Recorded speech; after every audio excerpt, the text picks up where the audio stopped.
चलिए आगे बढ़ेंगे और बात भोपाल से ही करेंगे। आपको बताते चलें कि इस वक्त की ये बड़ी खबर आपको बता रहे भोपाल से, जहां पर नर्सों की हड़ताल को पूर्व मुख्यमंत्री कमलनाथ ने भी अपना समर्थन दे दिया है। ट्वीट कर सरकार से नर्सेस की मांगें पूरी किए जाने की बात यहां पे कमलनाथ ने की है।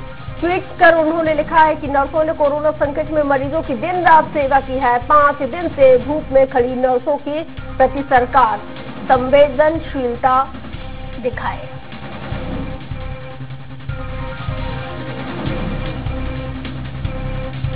तो इस वक्त की बड़ी खबर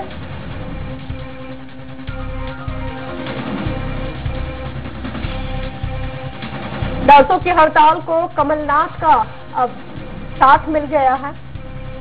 ट्वीट करते हुए उन्होंने कहा है कि सरकार को बड़ा दिल रखते हुए संवेदनशीलता दिखानी चाहिए, क्योंकि पूरे कोरोना पीरियड में 24/7 इन तमाम मध्य प्रदेश की नर्सेस ने सेवा कार्य किया है। वो अपनी सेवा देती रही हैं और उनकी जो 12 सूत्रीय मांग है वो जायज है और उसके बारे में सरकार को सोचना चाहिए। आपको बता दें कि हाल फिलहाल में अभी नर्सेस एसोसिएशन की मुख्यमंत्री शिवराज सिंह चौहान के साथ मुलाकात हुई, लेकिन ये मुलाकात बेनतीजा रही।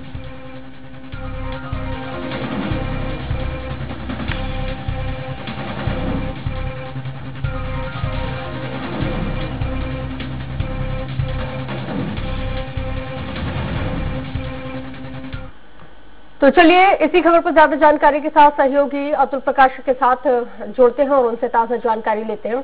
अतुल, जिस तरह से हम देख रहे हैं कि नर्सेस एसोसिएशन की हड़ताल पिछले 5 से 6 दिन से लगातार जारी है और उसके बाद भी हम देख रहे हैं कि बैठकों का दौर जारी है, बावजूद उसके सारी बैठकें बेनतीजा रही।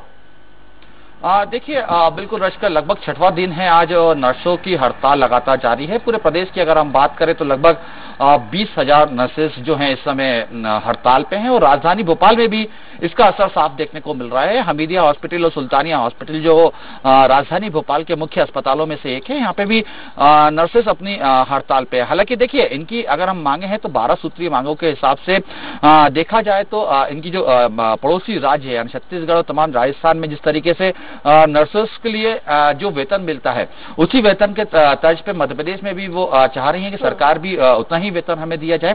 साथ ही मेल नर्स की भर्ती की बात की जा रही है। कोविड के प्रोटोकॉल के कोरोना काल में जिस तरीके से उन्होंने अपनी सेवाएं दी है, उनका मानना है कि जो है वेतन वृद्धि जो है 2 गुनी बढ़ा दी जाए। इसे कई ऐसी मांगे हैं जिसको लेके नर्सेस अपनी हड़ताल पर चल रही हैं। लेकिन सबसे महत्वपूर्ण बात हम देखें रश के, तो जिस तरीके से कुछ मांगे जो सरकार द्वारा मान ली गई है, उनका मानना था नर्सों का कि हमारे जो पद जिस तरीके से हमें बुलाया जाता है, नर्सेस जो बुलाया जाता है उनको नर्स अधिकारी के तौर पे लिया जाए। तो तमाम ये जो 2-3 मांगे हैं उनकी वो सरकार द्वारा पहले ही मान ली गई है। लेकिन तमाम कोशिशों के बावजूद बीच का एक रास्ता जो है वो निकलता हुआ नहीं दिखाई दे रहा। हालांकि देखिए, पूरे मध्य प्रदेश के अंदर अतुल जी, क्योंकि आप कह रहे हैं कि कुछ ऐसी मांगे हैं जो सरकार के द्वारा पहले ही उन मांगों को मान लिया गया, लेकिन नर्सेस की जो बेहद ही महत्वपूर्ण मांग है कि उनको डीए बढ़ाना चाहिए, उनका टीए बढ़ना चाहिए और साथ ही इसके साथ साथ अगर हम देखें तो उन्होंने कहा है कि पुरानी पेंशन योजना को बहाल किया जाना चाहिए। इन तमाम चीजों को सरकार क्यों नहीं मतलब इम्प्लीमेंट कर रही है, इनको क्यों नहीं मान रही है? इनको साइड में रखते हुए जो ज्यादा नेसेसरी नहीं है उन मांगों को तो मान रही है, जो ज्यादा नेसेसरी है उनको नहीं मान रही है। देखिए रश, इसके लिए हमें समझना होगा कि मध्य प्रदेश यानी पूरा देश सहित पूरा मध्य प्रदेश इस समय कोविड के प्रकोप से गुजरा है और जिस तरीके फाइनेंस स्थिति अगर हम देखें मध्य प्रदेश की सरकारी खजाने की, तो उस पर काफी इसका असर देखने को मिला, जिसके वजह से सरकार का ये कहना भी था। चिकित्सा शिक्षा मंत्री ने कई बार भी ये बात जो है नर्सेस के सामने रखी है कि आने वाले दिनों में जब सारी स्थितियां सामान्य हो जाएंगी तो आपकी ये मांगे भी माननी पड़े, हम मान लेंगे। लेकिन सबसे महत्वपूर्ण अगर देखिए रश के, ये भी हमें समझना होगा कि कोरोना काल चल रहा है। हालांकि संक्रमण नीचे जरूर आया है लेकिन पूरी तरीके से संक्रमण खत्म नहीं हुआ है मध्य प्रदेश में, पहली चीज। दूसरी चीज, जिस तरीके से हम देख रहे हैं कि ब्लैक फंगस की स्थिति अगर हम देखें तो अस्पताल में भी अभी कई मरीज ऐसे हैं जिनका ब्लैक फंगस का इलाज चल रहा है। तमाम दूसरी चीजें अगर जो दूसरी बीमारियां उसको लेके भी लगातार जो है चल रही है।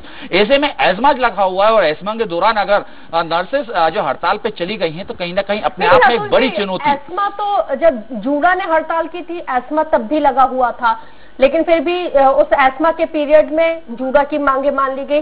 फाइनेंशियली अगर हम सरकारी खजाने की बात करते हैं तो सरकारी खजाने पे उस वक्त भी वित्तीय भार पड़ा जब आपने जूडा की मांग मानी और जूडा की जो सैलरी उसको उसमें इजाफा किया। जब आपने इसी कोरोना पीरियड में तमाम विधायकों और मंत्रियों के भत्ते बढ़ा दिए, उनकी सैलरी बढ़ा दी और साथ ही उनकी पेंशन उनकी पेंशन को भी बढ़ा दिया, तो वित्तीय संकट तो तब भी था।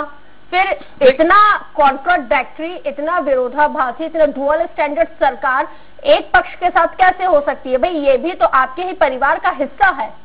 बिल्कुल निश्चित रश का परिवार का ही हिस्सा है, लेकिन अगर हम जूडा की देखें, जब जूनियर डॉक्टर हड़ताल पे गए थे तो सरकार का उस समय सीधे तौर पे जूनियर डॉक्टर से भी यही कहना था कि पहले आप हड़ताल खत्म करें, अपने काम पे लौटें, उसके बाद आपकी जो मांगे हैं, वाजिब मांगे जो है वो मान ली जाएगी।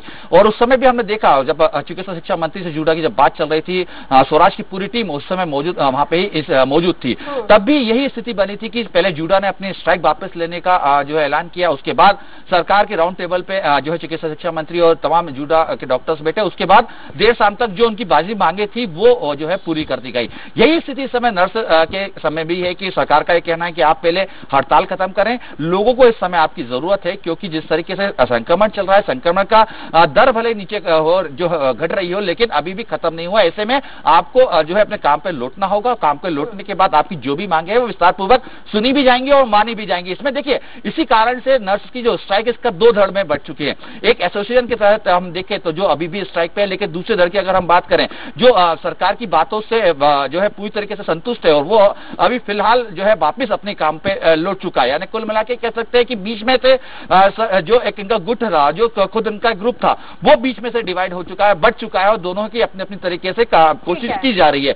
बहरहाल लेकिन देखिए, रश के मानवता का नाते अगर इस समय हम देखें तो ये वक्त का नजाकत भी है और ये जरूरत भी है कि इस समय मानव जाति को आपकी जरूरत है और इस समय संक्रमण के साथ साथ दूसरे भी बीमारियां लगातार फैल रही हैं। और ऐसे में मानवीय तक ग्राउंड पे अगर इन लोगों के वर्किंग स्टाइल को देखने लगे तो कोविड पीरियड में जूडा से लेके तमाम एनएम और नर्सेस एसोसिएशन के कई ऐसे कृत्य सामने आए हैं जो वाकई में शर्मसार कर देते हैं इस मेडिकल पेशे को। उसके बावजूद अगर फिर जूडा हो, फिर एनएम हो, फिर चाहे नर्सेस एसोसिएशन हो, अगर ये इस तरह की हड़ताल करती है तो वाजिब तो कुछ भी नहीं है, लेकिन वक्त वक्त पर किस तरह से लोग अपनी मांगों को लेकर इसको लाजमी बताने लगते हैं, ये सिर्फ ये हड़ताल करने वाले लोग और सरकार ही जानती है। बहुत शुक्रिया तमाम जानकारी के लिए।